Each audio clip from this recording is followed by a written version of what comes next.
All right, so what is imposter syndrome? Imposter syndrome is perceiving yourself as a fraud, affecting individual many social status. So with imposter syndrome, people feel like they don't belong in the position they're in.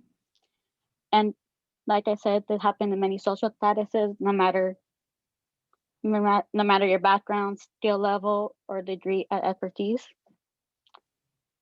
The term was first introduced by psychologists in 1970. I'm just going to introduce myself really quick. Also, I'm Sophia. Also going to be helping Maricela do this. So these are some characteristics of imposter syndrome. One of the most common ones is self-doubt. That one's pretty obvious. Just like kind of not believing in yourself. Another one is being unable to assess your skills. This just is kind of seeing yourself as like less and just like not valuing yourself.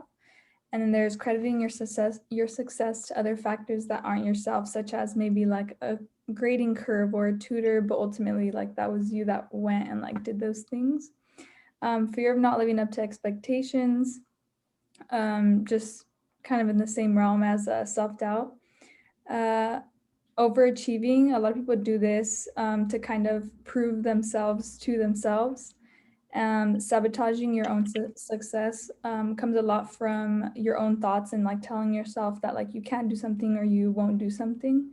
And then setting unrealistic goals and being disappointed when they aren't met also aligns with overachieving because you try to reach for too much too early.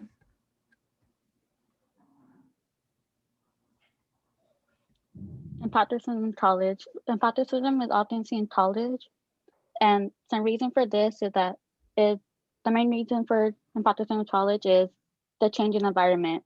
Back in high school, we might be used to be in the top of our class, performing the highest, but then we moved to college, we're in a new environment with students that were also the top in their class, and so the competition has increased. Another reason is that the increase in our network. Back in high school, we would just network with people in our hometowns, but now in college, we expand our network to millions of college students throughout the world. So now we're going to be going over some strategies with coping with imposter syndrome. The first thing, you can't really expect to kind of get over this within a couple days or even a week. It's going to take a lot of baby steps and a lot of trial and error. So the first thing you need to do is like try not to do things perfectly. That's obviously easier said than done, but one like small things you can do is like give yourself words of encouragement, and instead of saying I can't do something, say you can and that you will. Setting realistic goals, like just small goals for yourself, such as maybe joining a club or going to office hours or going to handshake events to get to meet more employers, just things like that, instead of telling yourself to get a job or get an internship. You have to give yourself smaller, more realistic goals first. And when you achieve them, you can reward yourself. Also, participating in conversation helps a lot too. Just like communicating with others helps you look at yourself more instead of like looking at other people and like what they've done, and how it just helps you focus on yourself a lot more and understand the good in yourself as well.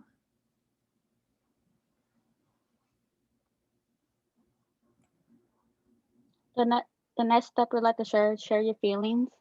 It's important to first realize that you have these feelings of imposter syndrome. So the first way to overcome it is first realize the feelings. And the best way to share your feelings is talking with a mentor or other expert so you can with with the discussion to help you realize your true progress and often reassure you that you deserve to be in your current position.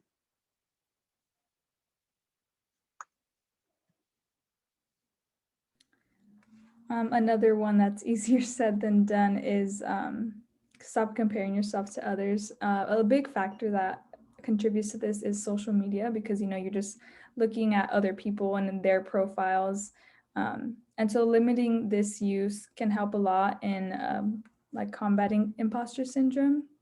So limiting it is a big contributor, and then being genuinely interested in conversations with other people helps a lot too, instead of like being in your mind and telling yourself, like comparing yourself to maybe like what another person has done. Instead, being present in the moment and just helps you live better overall, and just not comparing yourself with every person that you interact with.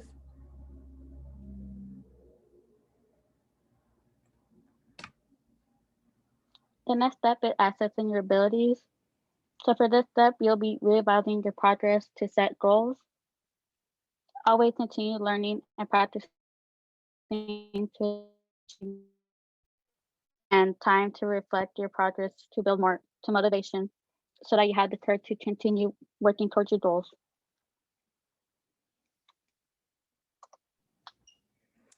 And one of the last things is just to refuse to let imposter syndrome hold you back. You have to remind yourself that it's just another roadblock, that it's not something permanent and it's not something that you can't get over. So just you have to remind yourself of this, take baby steps. And the last thing you want to do is let it take over your life and your dreams and stop you from pursuing like what you really want to do.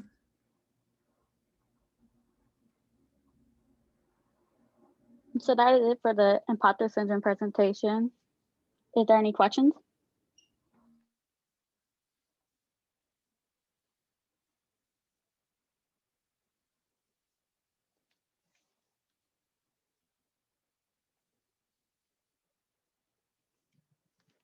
So we'll move on to the interview prep resources. So the first resource we'd like to provide with you guys today is the big interview. You might have heard of this through Handshake. And so I know it's kind of tricky to access it, but so first you log on to Handshake and then you'll click on the Career Center, which is to the far right of the screen.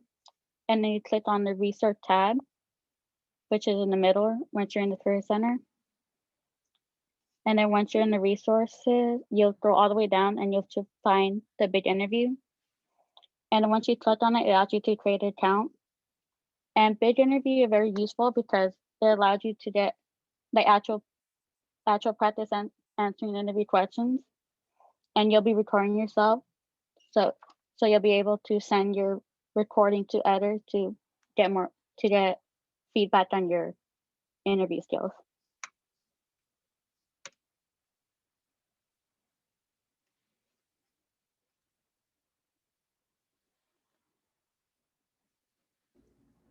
And then obviously resumes are a big part of it, like interviews and jobs and internships in general. So to create a resume, you can go through the UCSD's career website. We'll also be posting these slides and these have links on them. And you can go on there and it just goes over basics, tips to remember while drafting your resumes, and just general topics to consider and just things to focus on. And then there's also a resume review, which you do once you finish your resume. And this is through UCSD's Resources for Inclusion, Diversity, and Equity.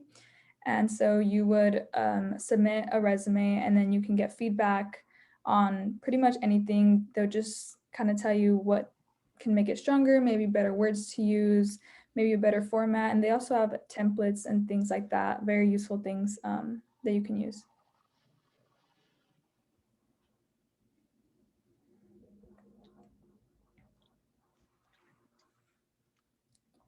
So for the interview section, we're only providing resources because we believe that interviewing is a skill that is better practiced than talking giving advice.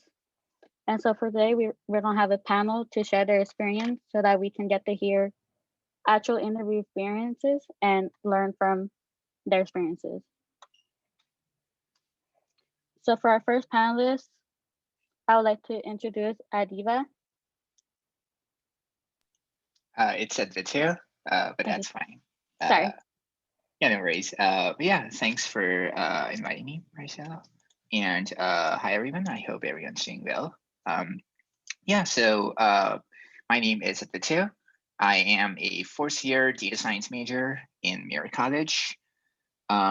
So as for interviews, I have had experiences interviewing for data scientist roles, software engineering roles, data engineering roles, machine learning engineering roles, and deep learning engineering roles.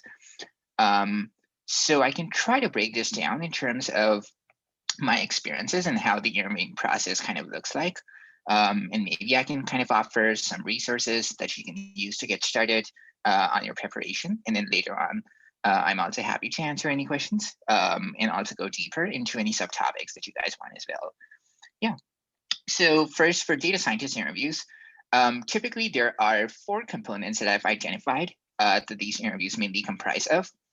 There's data manipulation, product sense, probability and statistics, and machine learning. The first 2 components are usually asked by pretty much all companies for data scientist positions, in my experience. The third and fourth topics, probability and stats and machine learning, can depend upon the particular company and the kind of position they may have. For data manipulation, there are a lot of great resources available online where you can practice data manipulation questions in like Python or SQL, like Pandas for Python, and like those are like the most used kind of tools to do that. And you can use like SQL Zoo and W3 Schools. At least those were the resources that I utilized a lot. And you can like actually practice questions on their interface, and you can also see what the answer looks like. And there are some other subtopics and concepts as well, like joins, windows functions, aggregations, and I can also go deeper into that later on if needed.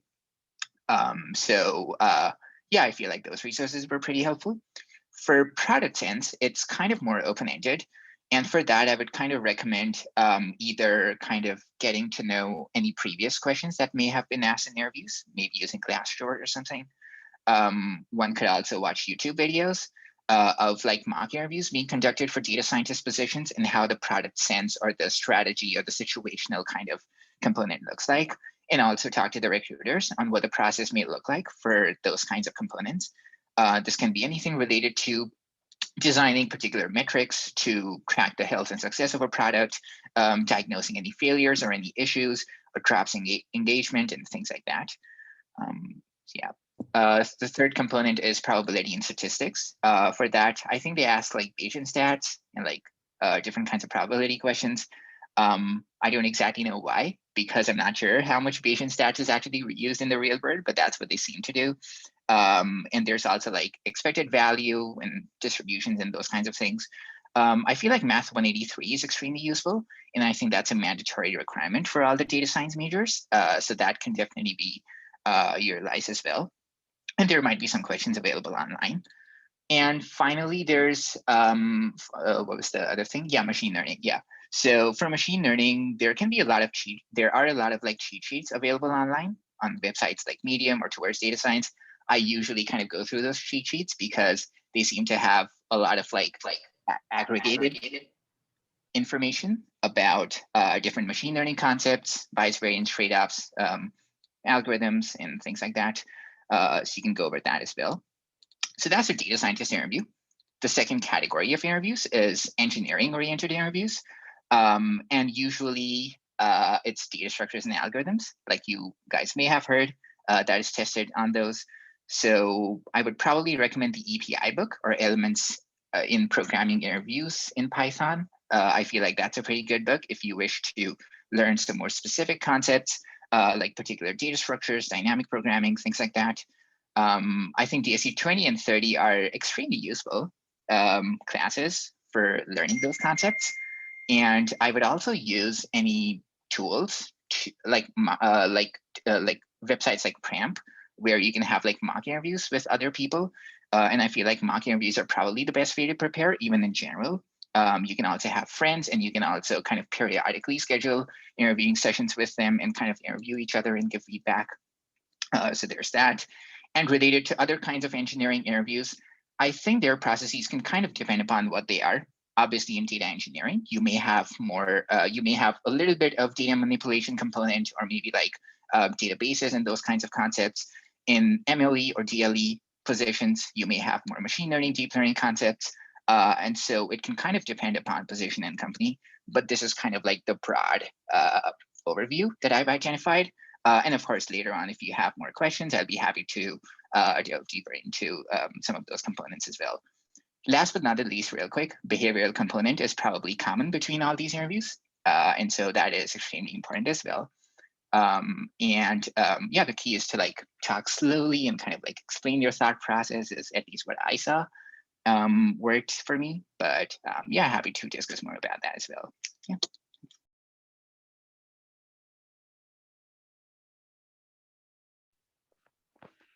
Hi, everyone. My name is Anamika. I am a third year in Roosevelt. I am joining from my phone because my Zoom keeps crashing on my computer, so apologies for any audio issues. But I have interviewed for a handful of different positions, ranging from more data analyst to data science and software engineering roles. This year, I interviewed at Intuit, Intel, Deloitte, mainly. Those were my 3 big interviews. And so as you can tell from the companies, it ranged from like very technical to more consulting companies. And there are a lot of differences in the type of interviews that those companies do, but there's also a lot of similarities. I think as Aditya mentioned, like it's really important to understand what the role is and what the interview is going to kind of focus on. So if it's a more consulting company, you'd want to look up how they structure their interviews if they're doing case studies and how to tackle those case studies. Whereas with a software company like Intuit, you'd want to make sure that you're kind of grinding the leet code and that you're prepared for those coding challenges that they give you. And so obviously those were kind of the steps that I took to prepare. I would like research them on Glassdoor, understand kind of like usually like what do they quiz you on, what do they look for. And I think one thing I want to really emphasize is don't be afraid to like research the companies. It's not cheating at all if you like see that, oh, they're going to be testing us on graphs, and to be able to go there and be prepared for those type of questions. That's a really good step to take. And then I think one thing for me that I really tried to do was focus on the behavioral aspect, because I know that like there's always going to be people who have better technical skills than me. So I really want to wow them with the fact that I'm a great worker, that I collaborate well, really that I have a skill set that sets me apart from the rest that is outside of data science. And so I think one recommendation that I would do is when you're going into the interview, know your strengths, know what sets you apart, and kind of how your experiences tie into those strengths. So if you're a really great collaborator, have you been part of any like leadership roles in a club at UCSD that made you collaborate with your peers and put together events, for example? And so I think like if you can identify those skills, you can really emphasize those, and then your interviewer will walk away remembering like, oh, this is Anamika, she's really good at working with people. And then I think one last thing I would want to leave everyone with is like, don't be afraid to make mistakes in interviews. Like, don't be afraid to totally bomb them. That's like completely okay. If you make mistakes, it's like a sign that you're learning. It gives you a chance to improve. One story that I have is that last year I interviewed with Intel, and it was for a role that I think was totally out of reach for me. And it involved all this math. It was super hard. And the interviewer actually had to cut the interview short halfway through the technical portion because I didn't know what I was doing. But that was totally okay because I went back there this year, and I was able to figure it out. I was able to make it through. So yeah, like don't be afraid to make mistakes is kind of the big thing I want to harp on. Thank you.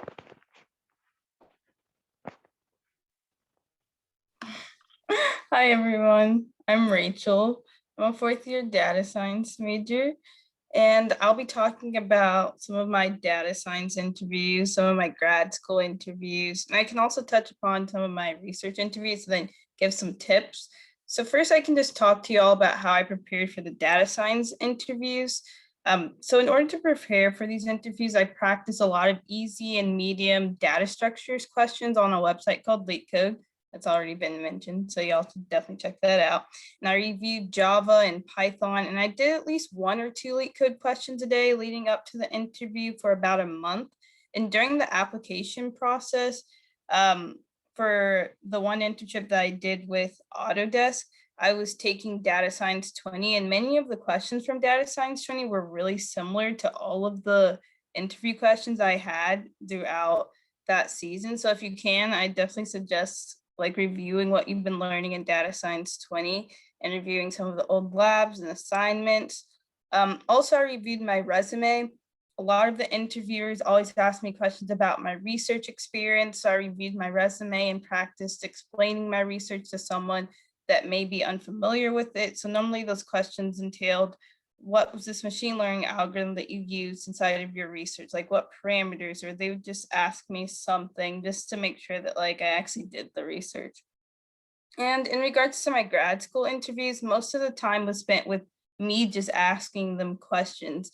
I think the main reason why that is just because for grad school, for PhD programs, they already have 3 letter of recommendations from professors, so they don't really need to test you to see like if you know how to code well or like answer data structures problems. So I had countless interviews, and like my main tip would just to be to prepare 7 to 10 questions to ask the professor that they were interviewing with.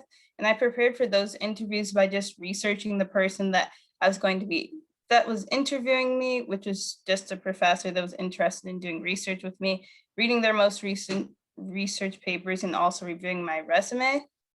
And so in regards to coding, there were a lot of data structures questions, and they allowed me to use any coding language that I preferred, and I had about 40 minutes to solve this challenge. And I had a pretty good experience with them. Like all of the people were really nice. So like even if I didn't know how to solve something, like they really wanted to help me, which I was really surprised about. And so I can also share some more details and tips about like how I even like landed this Autodesk internship. So before I even interviewed with Autodesk, I applied for a program called Code 2040. I don't know if any of y'all have ever heard about it, but it's an amazing program. So the program is an intensive career accelerator for Black and Latinx college and graduate students who are interested in computing. And their mission is to activate, connect, and mobilize the largest racial equity community in tech to dismantle the structural barriers that prevent the full participation and leadership of Black and Latinx people in the tech industry. So basically for 9 weeks, along with doing this Autodesk internship in San Francisco, I was also learning about how to engage in racial equity advocacy work. And so in order to become a Code 2040 fellow, I had to complete around 6 to 7 coding questions that were timed online. So no one was watching me. They just assigned me a question. It was really similar to Data Science 20. So I used Python and I just did the data structure questions. And so yeah, they were probably maybe medium level, but still it did take up a few hours of my time. So it's definitely worth preparing for. So then I had to do a few behavioral interviews through Code 2040 where they asked me how I would like to participate in racial equity advocacy and how I plan to do that in the future. And so after I was accepted as a fellow, I then interviewed with some of their partner companies, because the whole purpose of Code 2040 is to make sure that Black and Latinx computing professionals are like feel comfortable in the work environment.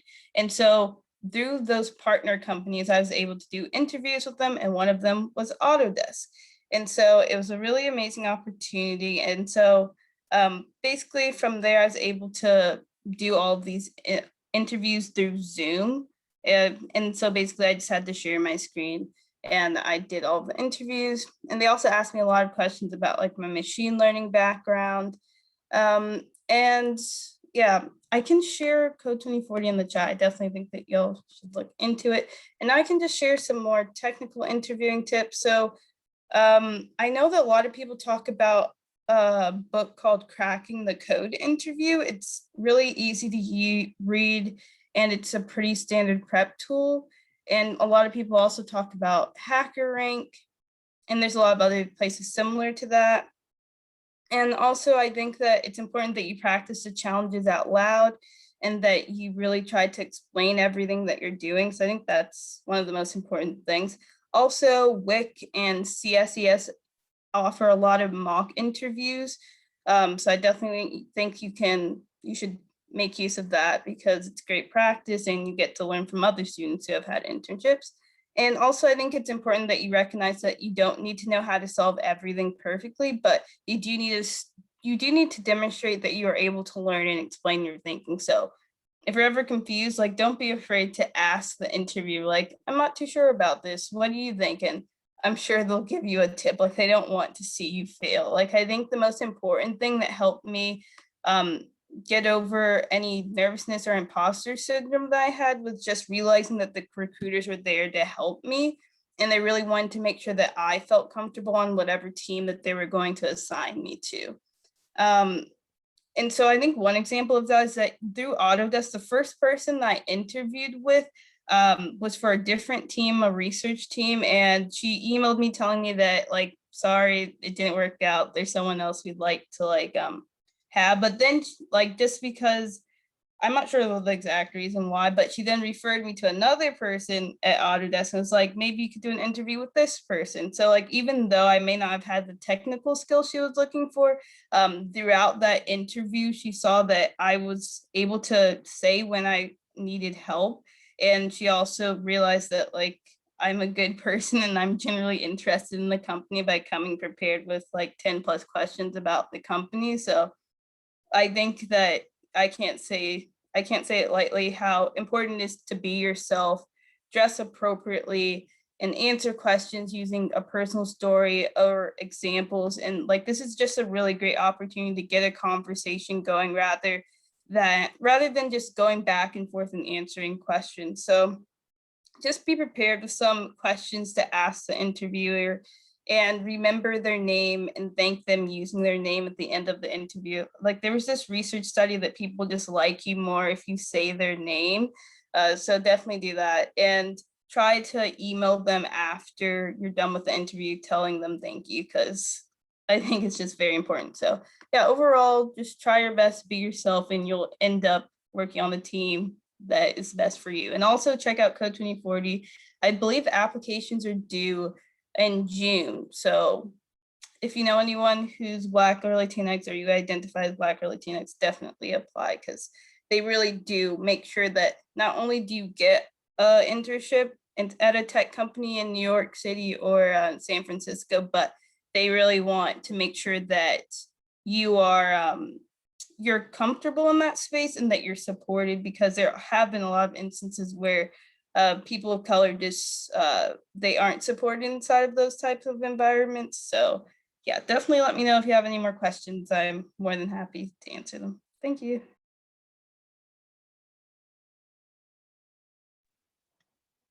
Thank you all panelists for sharing your experience. Those are very insightful. And so now we're going to be moving on to a Q&A section so feel free to type in the chat or raise your hand and unmute yourself to share any questions you'd like that to the panelists.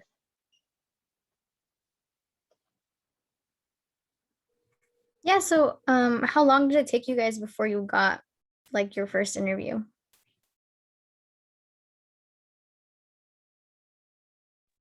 Yeah, I can start off with that. Yeah, so since I applied for companies that were through Code 2040 and then outside of Code 2040, I can speak on both. So like through Code 2040, I applied in probably around October. And from there, I had to go through the whole Code 2040 process. And then in winter quarter, I started getting interviews from other companies like Autodesk. And so I didn't get like a final offer until like end of winter quarter. But yeah, that was basically even this year. It's just all throughout winter quarter, I would normally be doing interviews, and then fall quarter, I'd just be preparing and applying for those.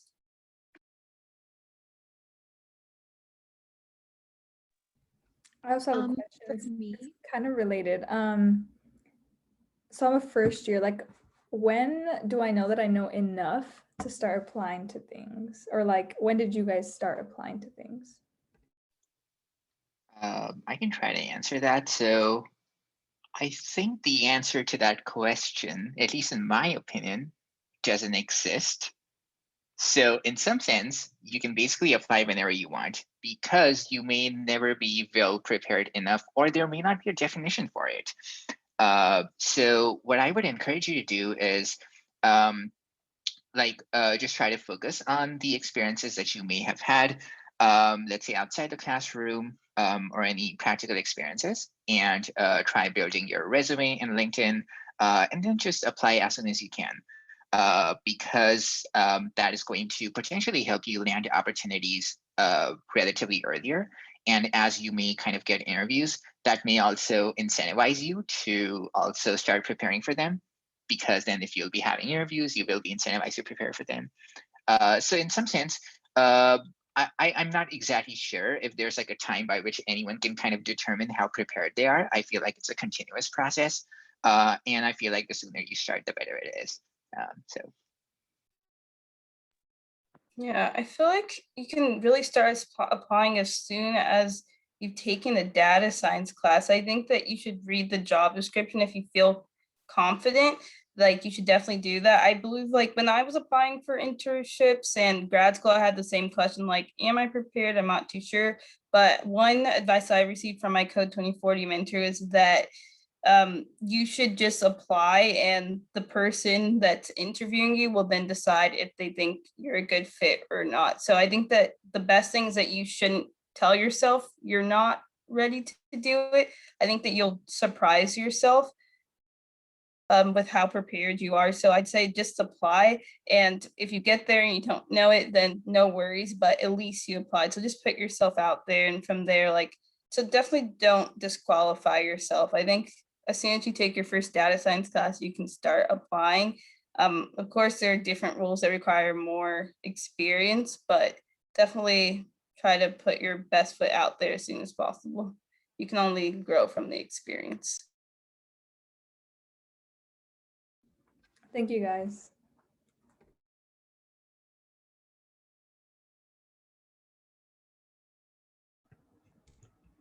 So I had a question. You guys mentioned different classes you guys took. I know like Math 183, the DSC 2030 classes.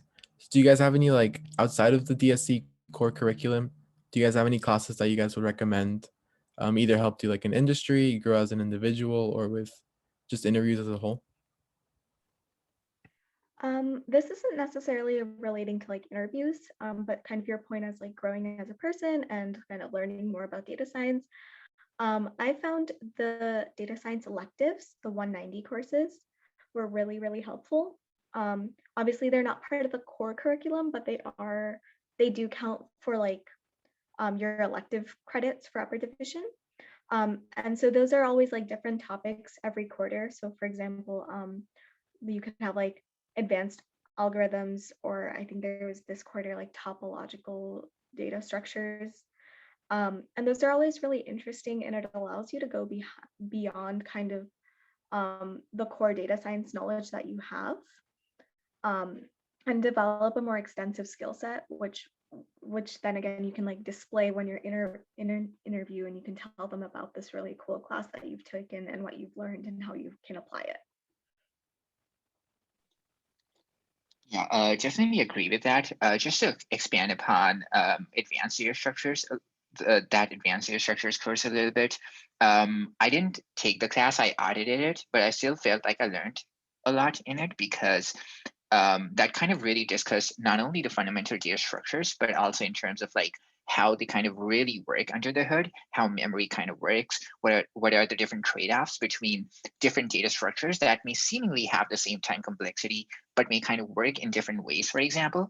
And I feel like those kinds of insights can really provide a great perspective or a great background on how things actually work, and will kind of enable you to reason effectively about particular data structures or design choices when you might be going about like an interviewing question, or let's say in a real life interviewing environment. And to also further expand upon classes that you can potentially take or kind of like take as soon as you can. I feel like the CSE courses, which are the mandatory requirement for the data science majors, like 150A, 151A, and 158, I believe. I feel like all of those courses are pretty useful. I think there's a lot of like fundamental machine learning stuff that you can learn in that as well. And if you happen to come across any MLE or data scientist positions that have machine learning interviewing components, that can definitely be useful as well. I also really liked DSE 40A and 40B. I feel like 40A also has a lot of like basic machine learning and probability and stats components that I feel is very fundamental.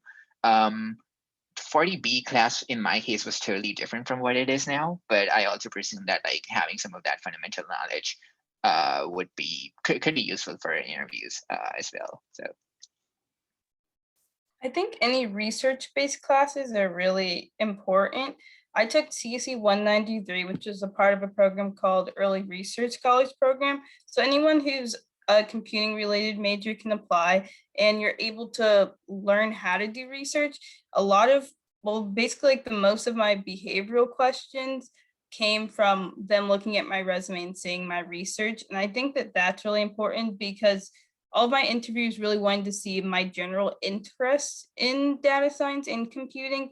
And through that, they saw that I was doing something that wasn't related to classes, which was always nice because they knew that that meant there was something that I was coming up on with my own. And I just sent the link in the chat, but it's a really cool program.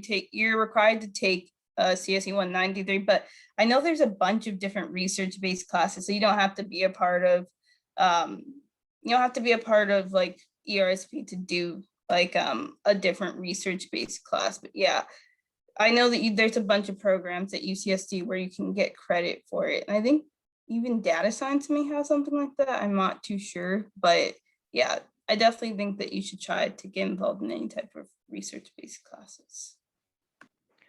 Just to add on to Rachel's point really quickly, AIP is a great program. They have the 97 course for lower div and 197 for upper divs.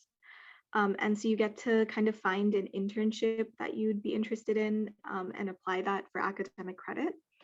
The one that I did was with the Qualcomm Institute. So essentially you got to kind of be placed into a project team with researchers who are currently working in the institute and help them out. So as Rachel said, it's like great to have that on your resume and a great talking point.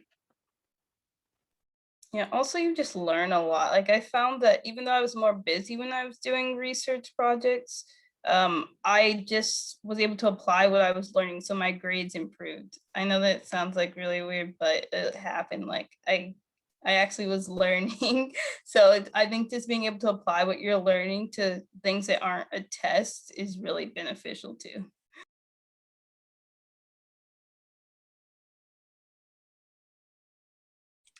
Yeah, I have a question as to what your plans are for postgrad and kind of like why you chose to take that route and kind of how you got there as well.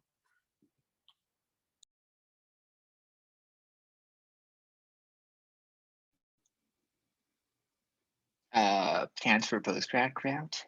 So I presume you mean like what we are going to do after we graduate from college. Yeah, so yeah, this is my last quarter, as might be the case with Rachel as well. As for me, I will be pursuing a full-time job. Not sure if I should say it on the record or whatever, but yeah, it's going to be a full-time job in a large tech company. It's going to be like a researchy like role. And yeah, the reason I kind of got motivated to do that was because, so in some sense, like I didn't expect that I would get in. I was just kind of interviewing for a variety of companies and options. But ideally, what I wanted to do was I wanted to kind of work for larger tech companies that kind of are involved in developing technologies that really impact people at scale. So I kind of wanted to have a broader impact with my skills in terms of what I could do and how I could augment people's lives at scale. And I also had research experience, so in machine learning and systems for the past 2 years.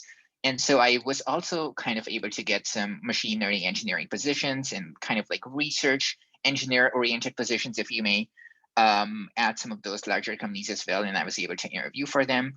So also kind of understanding, so it was also pretty interesting to observe how applied research may kind of work in different kinds of companies as well, and how that is connected to actual products that they kind of release and things like that. And so that was also, so that was kind of what motivated me, that I feel like working with a larger tech company can help me have a lot of impact, and I can explore areas of research and like areas of, let's say, working in product teams where I could have a lot of impact. Additionally, one thing that people can consider, even though it may not be explicitly in their control, is any kinds of rotational programs that one could be involved in out of college, because I feel like if there can be any rotation programs that anyone gets involved in after they graduate, I think that can involve a good amount of flexibility in terms of exploring different kinds of like teams and organizations, and then potentially like taking like an informed decision on wherever you want to go. I also kind of had the opportunity to interview with and receive offers for some rotational programs at larger tech companies as well. And also realizing what they kind of offer and the flexibility that they offer also seems to be pretty good to explore it as a new grad in the industry. Obviously, I haven't been through that experience, but that kind of also seemed interesting to me. So that's what I plan to do as well.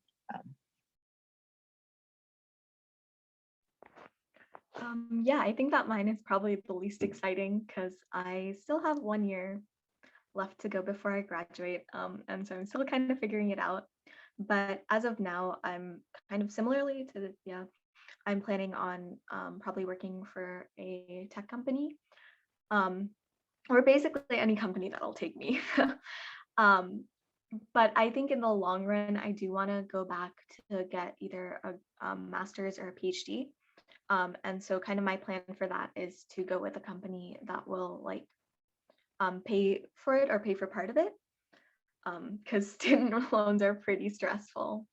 And yeah, I think that'll allow me to like continue learning more and delving deeper into data science, and also apply it.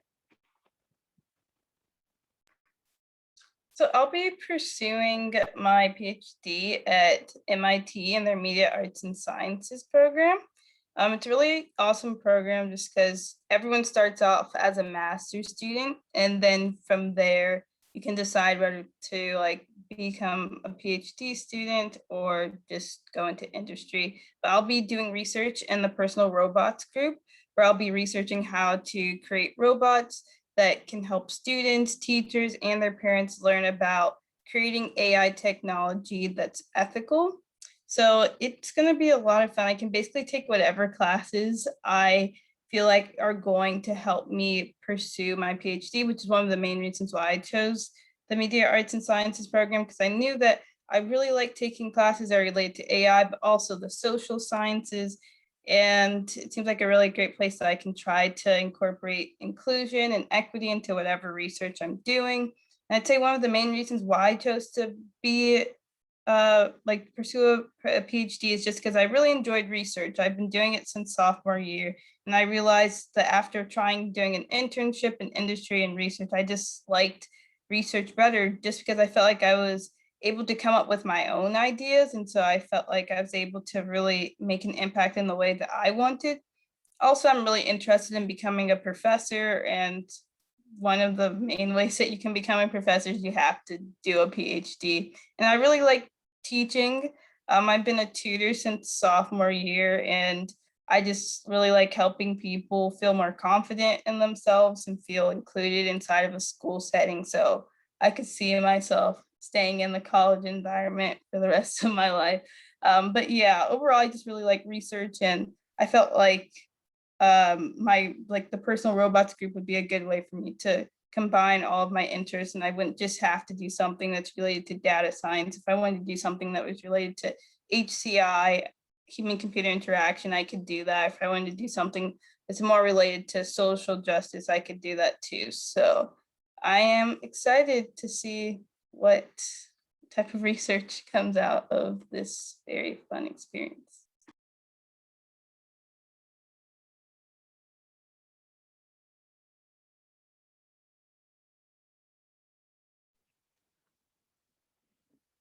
Any more questions? If not, I can throw out the last question.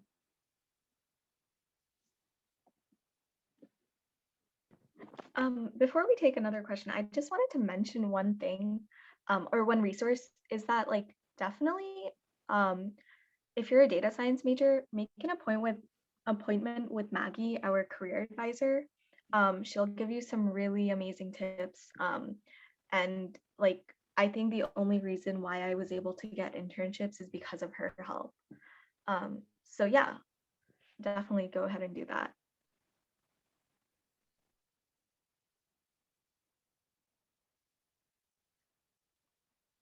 All right, for the last question, I want to have the panel is, I know a resume is important part for looking for jobs, and especially for data science. They ask for like projects you've done, and even on LinkedIn, you like link in your GitHub repositories to facilitate your projects. So, what are some advice you have for starting on projects, if any of you guys had done projects, like personal projects?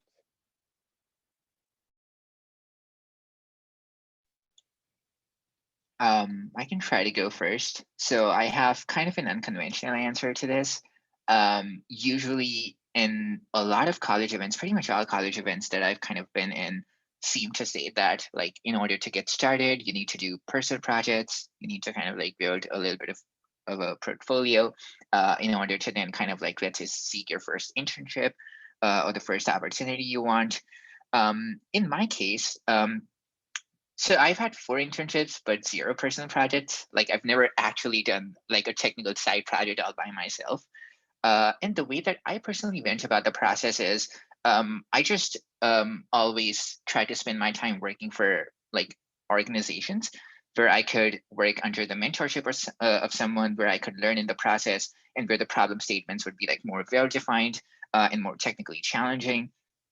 And the way that I kind of got my first opportunity was basically through kind of like branding and networking, in terms of initially taking online courses and then just kind of like getting into a startup and then utilizing that startup to get an internship and then utilizing that to get a research opportunity and then utilizing that to get another internship and so on and so forth.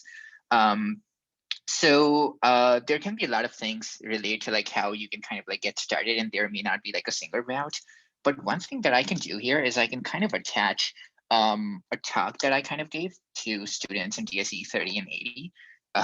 So shameless plug here, where I kind of discuss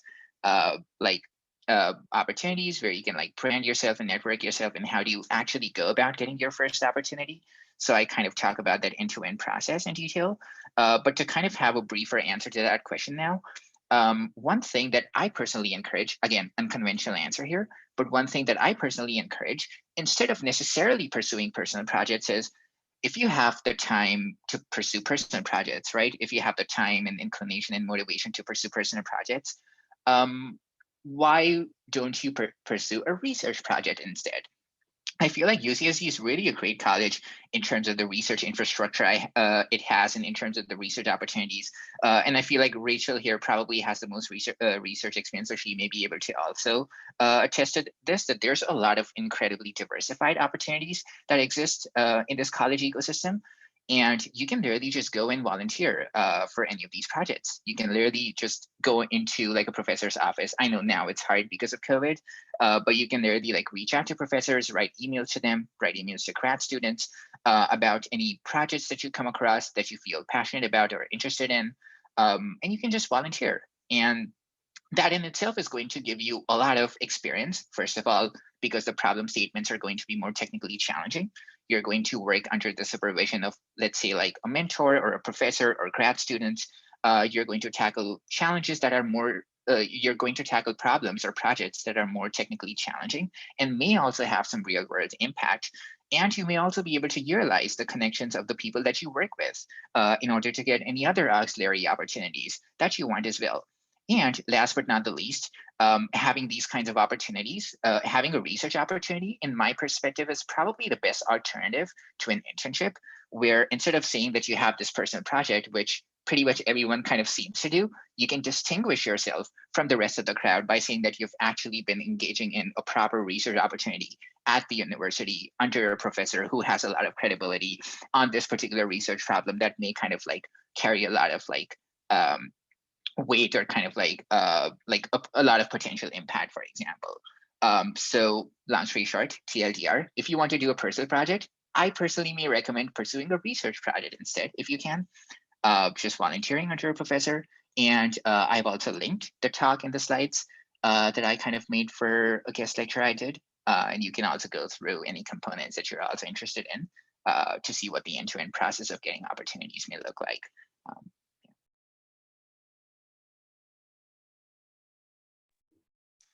Also, hackathons are really helpful too.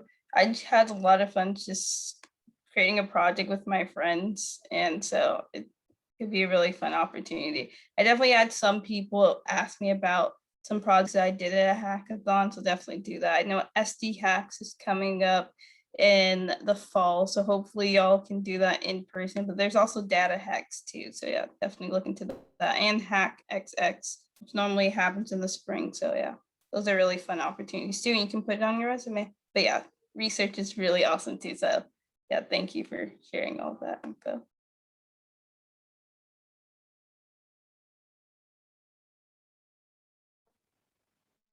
Yeah, I'm just going to kind of second what Aditya and Rachel have said. Research is a great opportunity and it gives you that guidance. Additionally, I think as you're going through your classes, you're going to be making like small projects, doing small assignments.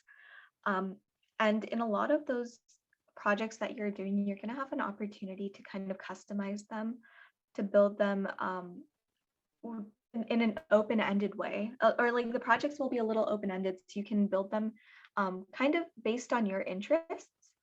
And so I recommend kind of elaborating on them a little bit so that you can just take those skills and those that work that you've done in class and put it on your GitHub without too much additional work. And that way, that gives you a pretty easy way of saying like, hey, this is how I built these skills. And you'll know exactly what those skills are because you've been learning them in class. And so that's how I really got started with my personal projects.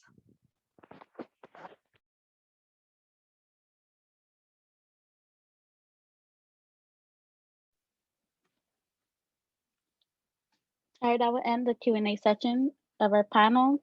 And I would thank the panel again for sharing their experiences. I hope that the panel experiences were helpful for you to give you advice and learn more about interviews. And so now I'll go back to the slides where we have some announcements.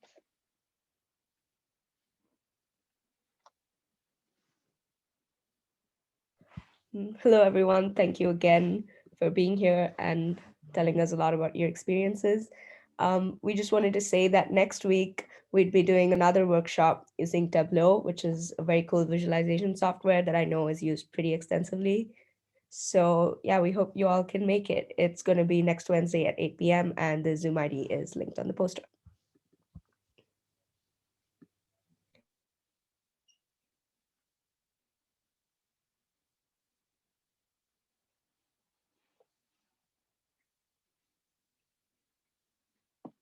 All right, that's the end of our event.